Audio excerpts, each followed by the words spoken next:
मैं कौन हूं, हु एम आई, इसके पहले कि मैं अपनी बात रखूं, इसकी पृष्ठभूमि में जाना चाहूंगा।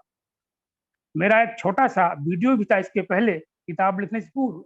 मैंने चाहा था कि इसको मैं सुनाऊं, लेकिन हमने चूंकि हमें आदेश नहीं लिया था, तो मैंने कहा नहीं, मैं ऐसा कोई काम नहीं करूंगा जो संचालक महोदय के या जितने लोग उनको कहीं भी मेरे कारण से तकलीफ हो। नहीं तो मैं इसको सुनाने के बाद अपनी बात रखना चाहता था, लेकिन मैं पृष्ठभूमि के बाद सीधे प्रसंग पर आ जाऊंगा। मैं कौन हूं और कहां से आया है, यह विषय सदा मानव मस्तिष्क में जिज्ञासा का रहा है।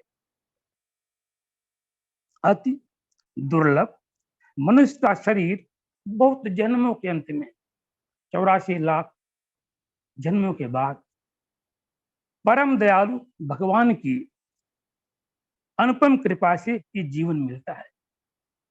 इसलिए मनुष्य को नाशवान क्षणभंगुर संसार के अनित भोगों को भोगने में अपने जीवन का अमूल्य समय नष्ट नहीं करना चाहिए। भगवान बुद्ध ने कहा है कि मोमबत्ती को जैसे आग के बिना नहीं जलाया जा सकता है, इसी प्रकार से मानव का आध्यात्मिक के बिना जीना असंभव है। गोस्वामी तुलसीदास ने सुंदरकांड के में दोहा नंबर 46 पर इसको इस ढंग से कहा है, तब लगी कुशल न जीव कहूं, सपने मन विश्राम, जब भी लगे भजतन राम का धाम तज का। इसका सीधा सा अर्थ है कि हम जो ये काम वासना को अपने जीवन में जब तक त्याग करके भगवान के शरण में नहीं जाएंगे, उनको याद नहीं करेंगे, तब तक सपने में भी हमें शांति और सुख नहीं मिल सकता। अर्थात कहने का भाव यह है कि हर व्यक्ति को भगवान के शरण में जाना ही पड़ेगा, आज नहीं कल, कल नहीं एक दिन बाद, क्योंकि भगवान ही उच्चतम सत्ता है। हम जीवन में कितने प्रोग्राम बना ले, हम जीवन में कुछ भी करने की कल्पना कर लें, लेकिन हमें तभी कर पाएंगे जब वो भगवान चाहेंगे। इसलिए ये निश्चित रूप से हम सबको स्वीकार करना चाहिए कि भगवान ही उत्तर सत्ता है। हम मानव कुछ नहीं कर सकते, प्रोग्राम बना सकते हैं और प्रारब्ध के अनुसार ही हम उस काम को भी क्रियान्वित कर पाएंगे अगर हमने कुछ अच्छा कर्म किया है, क्योंकि जो हम करते हैं, जो हम बोते हैं, वही काटेंगे। इसमें निसंदेह बहुत क्लियर गीता में भगवान कृष्ण ने कई बार इस बात को समझा है, लेकिन हम लोग अविवेक के कारण या जानबूझ करके इस बात को नहीं पकड़ पाते, नहीं कर पाते, और हम उस धारा में बह जाते हैं जहां नहीं जाना चाहिए। मनुष्य को पता न हो कि हमारा जीवन किस ओर जा रहा है, तब मनुष्य को आध्यात्मिकता को अपने दोनों हाथों से कसकर पकड़ना चाहिए।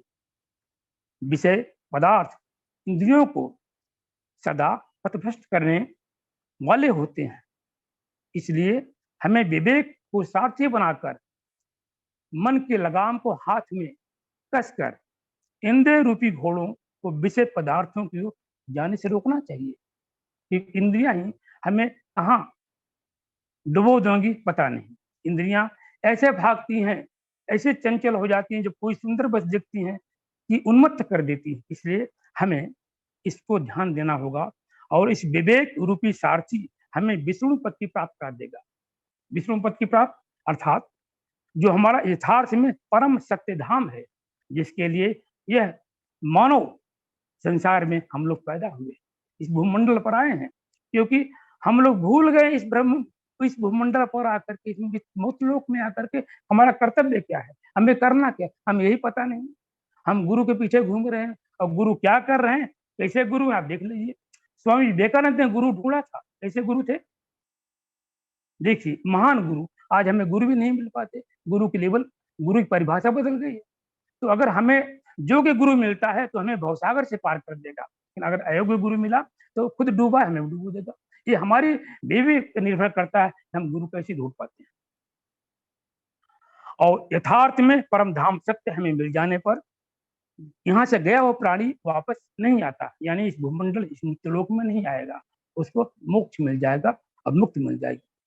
संसार में रहकर, संसार से अलग होकर नहीं, अपने सभी कार्यों के करते हुए आवागमन के चक्र से, अर्थात मृत्यु और जन्म के चक्र से हमें मुक्ति कैसे मिले, इस पर विचार करना होगा। केवल भगवान के मधुर नाम का उदाहरण ही, उसका उच्चारण ही, उसको स्मरण करना ही, उनके शरण में जाना ही हमारे लिए सब कुछ है। अगर हम भगवान के मधुर नाम को उच्चारण करते हैं तो भक्तों के लिए अत्यंत सुखद उपाय है, इससे बड़ा उपाय कुछ है भी नहीं। इस साधन से उनमें जो राजसी और तामसी गुणों का नाश हो जाएगा और फिर सात्विक गुणों का विकास होगा। और सात्विक गुण को हमारे यहाँ उत्तम गुण बताया गया, सात्विक गुण से बड़ा कोई गुण है नहीं। सात्विक गुण जिसकी जीवन में आ जाता है वो क्या कल्याण ही कल्याण, लेकिन तब जब हम राजसी और तामसी को छोड़ पाएंगे तो। लेकिन प्रभु की दया से वो हमारा तामसी और राजसी गुण समाप्त हो जाता है और सात्विक गुण का विकास होता है, और विवेक, वैराग्य और ज्ञान की भी प्राप्त होती है।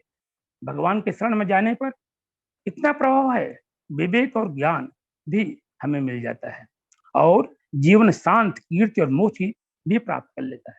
बड़ी आसानी से, बड़ी सहजता के साथ हमारे जीवन में शांति, कीर्ति और मोक्ष भी प्राप्त हो जाता है। मैं कौन हूं जो जान लेता है उसे मोक्ष प्राप्त हो जाता है। अब मैं अपने मूल प्रश्न में आ रहा हूं, मैं कौन हूं और कहां से आया हूं। एक बार एक विचारक प्रातःकाल बगीचे में घूमने गया। वह किसी प्रश्न में विचार मग्न था, उसे उत्तर नहीं मिल रहा था। जो फिलासफर होते हैं वो हमेशा किसी प्रश्न को लेकर विचार करते रहते हैं। फिलासफर की ही विशेषता है, वो कभी शांत नहीं बैठते। जिसे हमारे ग्रेट साइंटिस्ट लोग हैं, वो कभी नई नई खोज करते रहते हैं। इसे विचारक के बारे में यही कहा गया, फिलासफर हमेशा किसी नए प्रश्न को लेकर सोचता रहता है। वो विचार में मग्न था, उसे उत्तर नहीं मिल रहा था, वह स्वयं से बातें कर रहा था। बगीचे के माली ने विचारक से पूछा, आप कौन हैं? विचारक ने माली से कहा, मैं भी यही सोच रहा हूं कि मैं कौन हूं। एक साधारण विद्यार्थी से प्रश्न किया जाए कि आप कौन हैं, तब का नाम बताएगा, पिताजी का नाम बताएगा या घर का नाम बताएगा। लेकिन विचारक ने कहा कि मैं भी सोच रहा हूं कि मैं कौन हूं और मैं कहां से आया, मुझे इस प्रश्न का उत्तर नहीं मिल रहा है। माली ने सोचा कि कोई पागल है जो अपने आप से बात कर रहा है, इस बगीचे में इसके अलावा और दूसरा भी कोई भी नहीं है। माली ये सोचने पर विवश हो गया कि अवश्य पागल है, जिसे यह पता नहीं कि मैं कौन हूँ, वही नहीं बता पा रहा मैं कौन हूँ और कहाँ से आया है। ये कितने आश्चर्य की बात है। इस प्रश्न के विषय में हम कभी विचार नहीं करते, निश्चित रूप से हम विचार नहीं करते, मैं कौन हूँ और कहाँ से आया। विचारक पर आप हंस सकते हैं, लेकिन यही स्थिति पूरे संसार की है। यह प्रश्न सबको करना चाहिए। यह प्रश्न केवल एक का नहीं है, बल्कि सारे संसार का है। सब कोई अपरिचित है, इस सत्य को जानने तक हम सबको है और सबको ये प्रश्न करना चाहिए। हम अपने आप को नहीं जानते तो सत्य के अनेक प्रश्नों का उत्तर कैसे देंगे।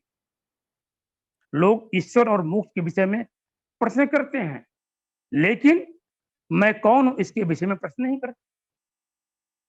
कि मैं हूं इसका अनुभव सबको है, परंतु कौन हूं ये कोई नहीं बताता। इसका अनुभव सबको है कि मैं हूं, लेकिन कौन हूं इसका उत्तर कोई नहीं दे पाता।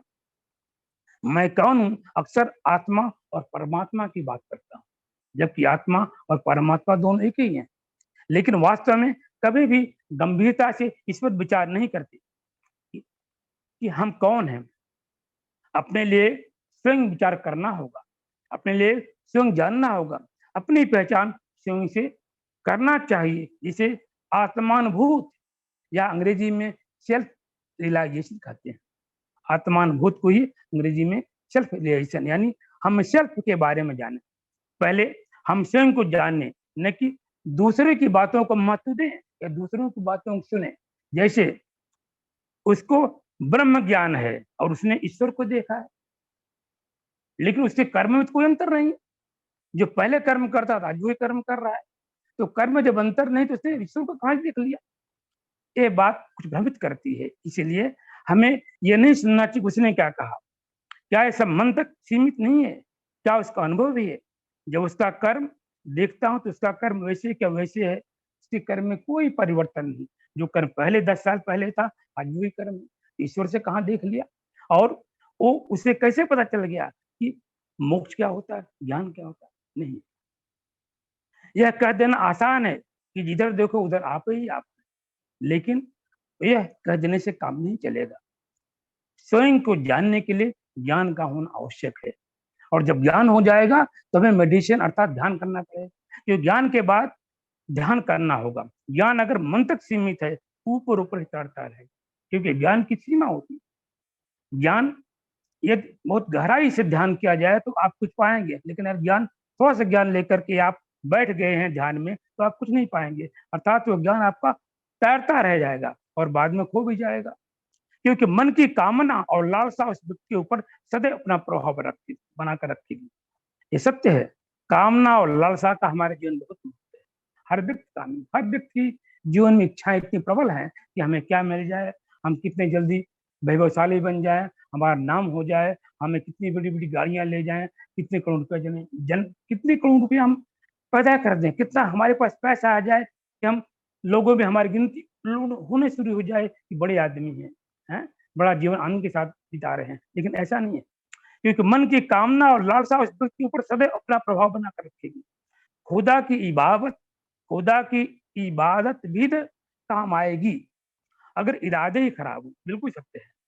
हम कितना पूजा पाठ कर लें, लेकिन अगर ये हमारी जो इरादे इच्छा है वही खराब है तो वो नहीं कर पाएंगे, वो हम सफलता नहीं पा सकते हैं। अगर रूह पाक नहीं है, यानी आत्मा अगर पाक नहीं है और हम बैठ गए इरादे लेकर के पूजा करते रहें तो उससे हम कितनी भी कर लें लेकिन हम कुछ भी हासिल नहीं कर पाएंगे। तो खुदा की कितनी इबादत कर लो उससे कुछ भी हासिल नहीं होगा। कारण के इरादे और रूह का पवित्र होना आवश्यक, दोनों चीजें। हम जिस इरादे से पूजा कर रहे हैं और हमारी आत्मा दोनों पवित्र होनी चाहिए। हम गलत काम के लिए अगर ऐसा जाते हैं तो निश्चित मान लीजिए कि सफलता नहीं मिलेगी, हमें असफलता हाथ मिलेगी। हम लोग दिखा सकते हैं पूजा कर रहे हैं, माला जप रहे हैं, लंबे लंबे चंदन लगा लेनो, नॉनसेंस, यूजलेस। आप टाइम बर्बाद करें, आप कुछ भी नहीं प्राप्त करेंगे। मन की गहराई में जाकर ध्यान करना होगा। ध्यान में जैसे जैसे आगे बढ़ेंगे तो देखेंगे कि न तो विचार है न शरीर। जैसे जैसे ध्यान की गहराई में जाते हैं हमारे विचार समाप्त हो जाता है, शरीर का पता नहीं चलता। हमारी ऋषियों ने ही दिखाया, पूजा करते ध्यान में चले गए और बैठे बैठे उनके ऊपर पेड़ पत्ते उग गए, उन्हें पता नहीं। तो ध्यान में हम जब जाएंगे तो विचार और शरीर दोनों नहीं रहेंगे, बल्कि उसके आगे कुछ और है, कुछ और हम देखेंगे। इन सब से अलग है जो मैं देख सकता हूं वो मैं नहीं हूं। मैं लाभ और हानि भी नहीं, क्योंकि इसमें अस्थिरता है, स्थिरता है नहीं। लाभ हानि स्थिर है नहीं। आज हम गेम जीत जाते, कल गेम हार जाते, तो कहाँ है स्थिरता, तो परिपक्वता नहीं है। तो ये भी हम नहीं है, और राग देश भी नहीं है। राग देश ये हमारे जीवन का सबसे ऐसा भयभीत करने वाला दुखांत होता है। राग देश हमारे जीवन को नष्ट कर देता है, उसमें उतार चढ़ाव वो भी मैं नहीं। और कारण किसमें सब सदा माया छाए रहती, तो जहां माया छाए रहती है वहां तो माया के बारे में कहा गया है, ये ब्रह्मांड की प्रपंच पालनी शक्ति है। माया ने हमारे प्रभु राम को भी, जब सीता जी को रावण हर के ले गया था, तो ऐसे ढूंढ रहे हैं मानो मायापति कहा गया, भूल गए कि मायापति कि माया कितना प्रभाव पड़ा। इस संसार में जो आता है, माया कहाँ छोड़ती, प्रपंच कर नहीं सकती है, तो माया का प्रभाव रहता है और माया व्यक्ति को भटकाती रहती है। मन के पार जाने पर समझ में आता कि आत्मा क्या है। आज मैं बताऊंगा आत्मा क्या है, अहंकार क्या है और मन क्या है। आत्मा, अहंकार और मन का क्या संबंध है। आत्मा के जाग जाने पर मन उसको प्रणाम करता है और उसकी बात मानने लगता है। जब जाग जाता है तो उसको प्रणाम करता है और मन उसकी बात मानने लगता है, यानी उसके विरुद्ध नहीं जाता। न जायते नेते वे कदाचि न्याया भविता वन भूय अजो नित्य सत्य पुराणो न हनते हनुमाने शरीरे। यह आत्मा किसी काल में भी न तो जन्मता है और नहीं मरता ही है। यह तथा यह नहीं उत्पन्न होकर फिर होने वाला है। उत्पन्न होने को होकर आत्मा पुनः उत्पन्न नहीं होता, क्योंकि यह अजन्मा, नित्य, शाश्वत, सनातन और पुरातन है। शरीर के मारे जाने पर भी यह नहीं मारा जाता। जब मन को पता चल जाता है कि मैं कौन हूं, तब द्वंद्व समाप्त हो जाता है। यानी जो द्वंद्व चल रहा होता, द्वंद्व स्थिर हो जाता है, वो समाप्त हो जाता है।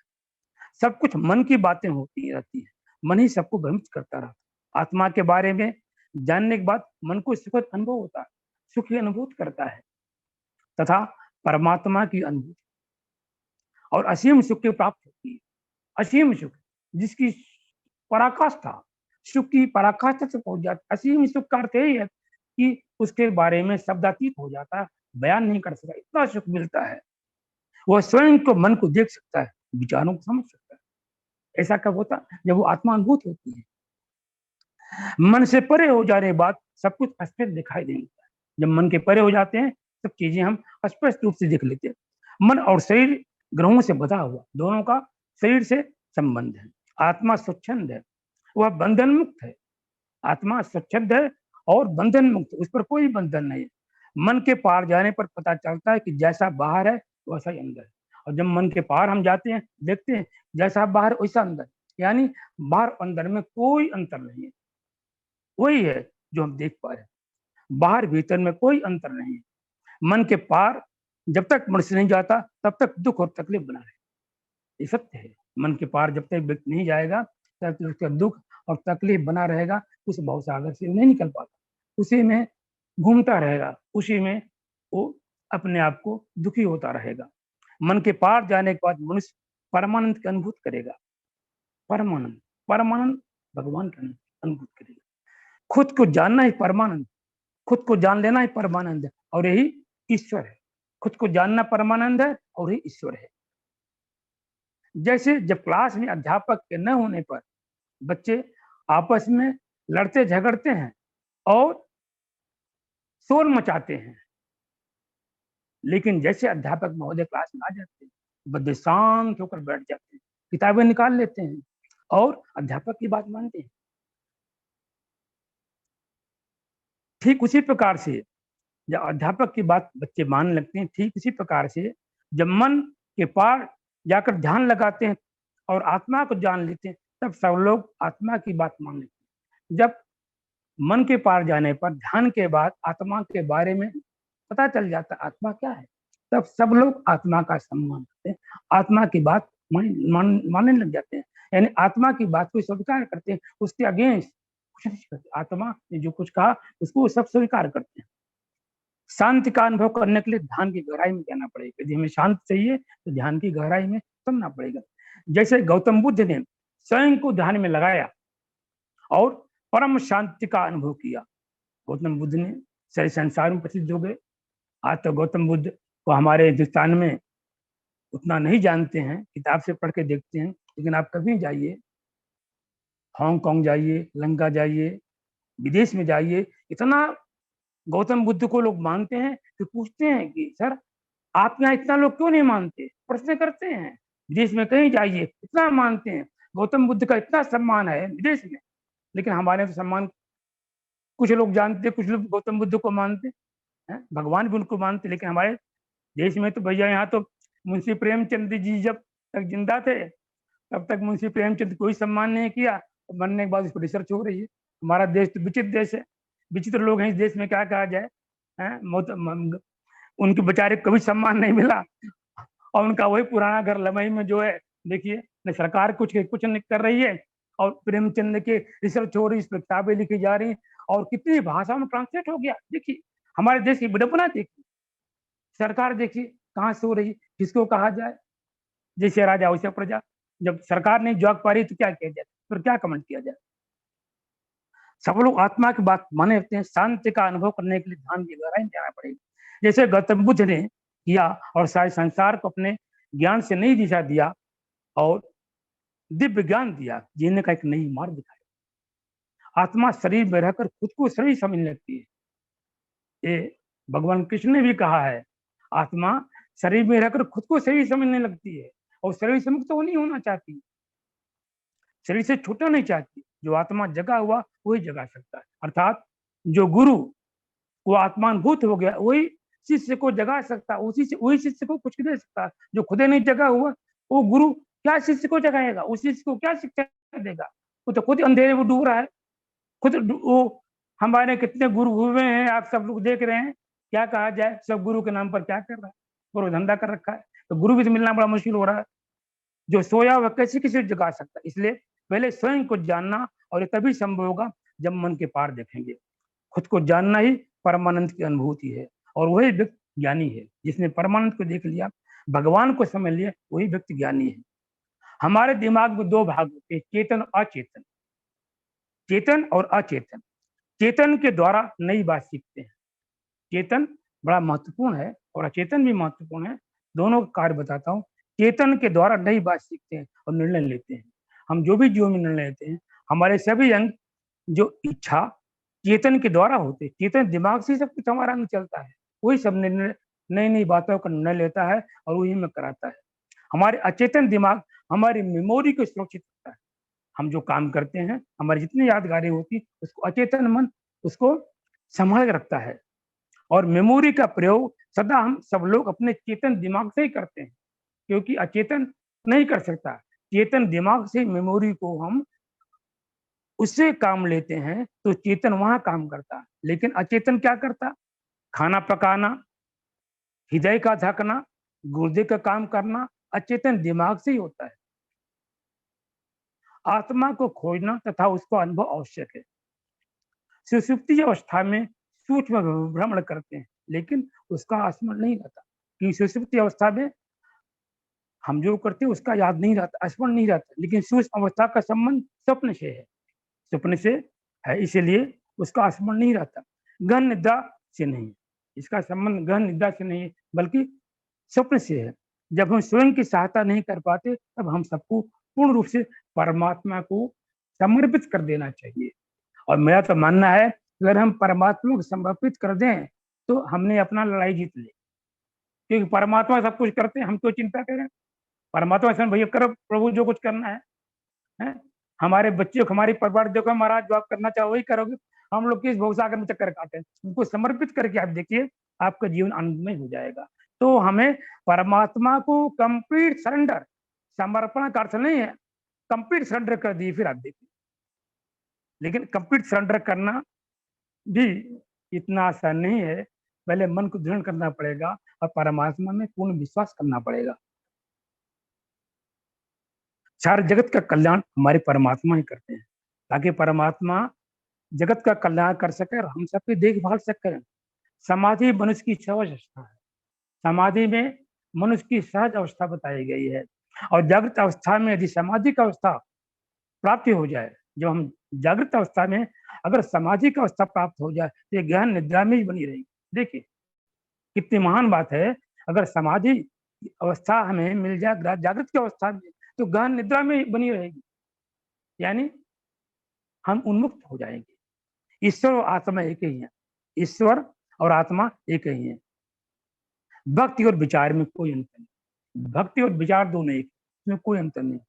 एकांत करते मन की एकाग्रता, एकांत करने की, किसी कोने में जाकर छुप के बैठ जाए है। हम लोग कहते हैं ना बच्चों को एकांत में जाकर पढ़ो, एकांत में तो नहीं जाकर बैठ के टीवी देखो, मोबाइल देखना शुरू कर दो, एकांत में जाकर मन को एकाग्र करो, एकाग्रता के साथ पढ़ाई करो, तब जीवन में सफलता मिलेगी। लेकिन कहा जाता है कि एकांत में जाओ, बच्चे जाकर मोबाइल देख रहे हैं, उनकी लड़ाई उनको आसानी मिल गया, पढ़ तो रहे हैं, किताब खोल लिया, नहीं, ऐसा नहीं करना है, बल्कि मन को एकाग्र करना है। अनुग्रह की अभिव्यक्ति आत्मा की अभिव्यक्ति, अनुग्रह का व्यक्ति को क्या बताया गया, आत्मा की अभिव्यक्ति, और आत्मा का अभिव्यक्ति क्या बताया गया, अनुग्रह का व्यक्ति, दोनों सेम हो गया।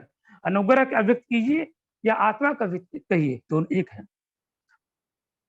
आत्मा से भिन्न कुछ भी नहीं, यानी आत्मा से अलग कुछ भी नहीं है। अहंकार आंतरिक, बाहरी नहीं। अहंकार पर हम बताएंगे, हमने कहा था अहंकार, आत्मा, मन, ये क्या है, इनका संबंध क्या है। अहंकार आंतरिक है, बाहरी नहीं। अहंकार के मिलने पर आत्मा मिल जाएगी। अगर अहंकार मिल गया, अहंकार के स्रोत को ढूंढेंगे तो आत्मा मिल जाएगी। तो अहंकार के मिलने पर आत्मा मिल जाएगी, और आत्मा अहंकार के बिना हो सकती है, और आत्मा के अहंकार के बिना हो सकती है। लेकिन अहंकार आत्मा के बिना नहीं, अहंकार जो होगा आत्मा के बिना नहीं होगा, लेकिन आत्मा अहंकार के बिना हो सकता है। ये संबंध। बुलबुले तो सागर के समान, दोनों क्या है, बुलबुले, और आत्मा और अहंकार बुलबुले और सागर के समान। संस्कृत शब्द आत्मा तथा अंग्रेजी शब्द सोल, दोनों एक ही है। हम संस्कृत में आत्मा कहते हैं, अंग्रेजी में सोल कहते हैं। संकल्प के होने पर सत्य होगा, अगर संकल्प है सत्य होगा, क्योंकि संकल्प और सत्य का दोनों का बड़ा गहरा संबंध है। और संकल्प के लुप्त हो जाने पर सत्य के लिए कुछ भी नहीं होगा। लेकिन अगर संकल्प लुप्त हो गया, संकल्प हट गया, तो सत्य के लिए कुछ भी नहीं होगा, अर्थात सत्य होगा ही नहीं, क्योंकि सत्य और संकल्प दोनों का बड़ा गहरा संबंध है। अहंकार का त्याग ही वैराग्य। अगर हम अहंकार का त्याग करते हैं तो ही वैराग्य है। अहंकार समस्त विधियों, व्याधियों और कष्टों के मूल है। अहंकार ही हमारे जीवन में सभी कष्टों, सभी व्याधियों का मूल, वही जड़ है। इसे त्याग करने पर व्याधि नहीं होगी। अगर हम अहंकार को त्याग दें, अहंकार को छोड़ दें, तो कष्ट अपने आप समाप्त होंगे। ईश्वर सर्वभूतानां स्थितिर्जुन तिष्ठति ब्राह्मण्य सर्वभूतानि यंत्रारूढ़ानि मायया। हे अर्जुन, भगवान कृष्ण ने गीता में कहा, हे अर्जुन, शरीर रूप यंत्र में आरूढ़ हुए संपूर्ण प्राणियों को अंतर्यामी परमेश्वर अपनी माया से उनके कर्मों के अनुसार भ्रमण कराता हुआ सब प्राणियों के हृदय में। ये भगवान कृष्ण ने अर्जुन को जब ज्ञान दे रहे थे महाभारत के युद्ध में, उसने बताया, जिस पुरुष के अंतःकरण में मैं करता हूं ऐसा भाव नहीं है।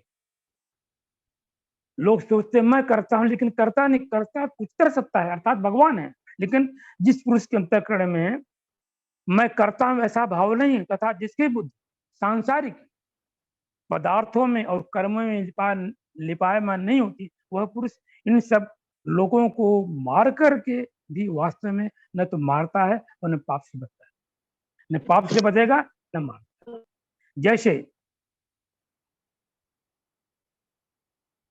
जैसे अग्नि, वायु और जल के द्वारा प्रारब्धवश किसी प्राणी की हिंसा होती देखने में आवे, तो भी वास्तव में हिंसा नहीं है।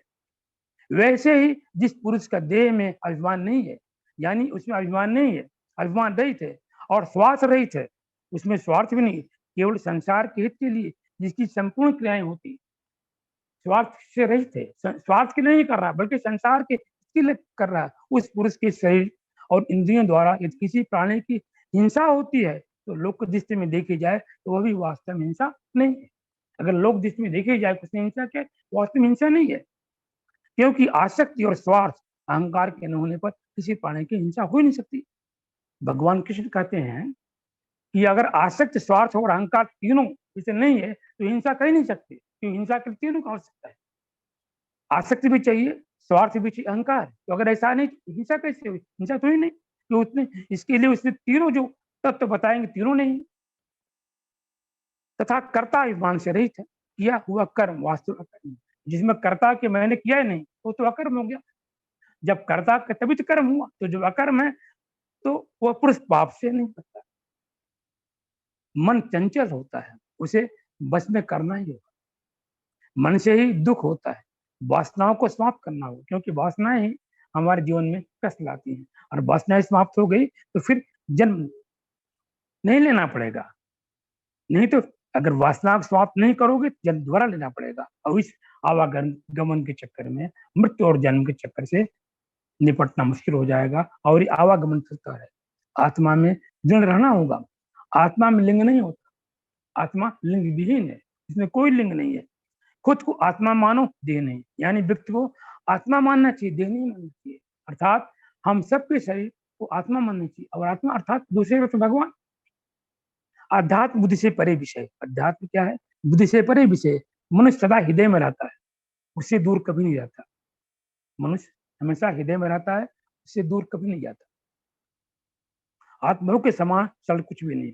आत्मा ही गुरु है, आत्मा ही कृपा। आत्मा है, आत्मा ही गुरु है, आत्मा ही कृपा है। आत्मा सब कुछ है, आत्मा के बिना कोई नहीं रहता। यानी आत्मा सब में है और सब लोग आत्मा में।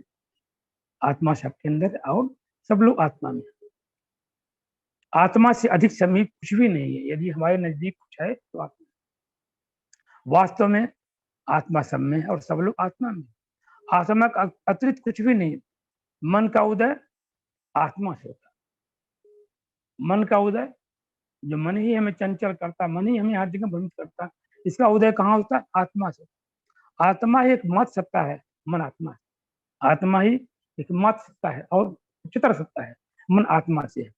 मैं ईश्वर का नाम, मैं ही ईश्वर का नाम हूँ। प्रकाश ब्रह्म में लीन हो जाता है। कपटी तथा ज्ञानी दुखी रहता है, लेकिन कपटी व्यक्ति है, जो अज्ञानी व्यक्ति है, वही दुखी रहता है, संसार में दुख पाता है। आत्मा का ज्ञान परमात्मा का ज्ञान है।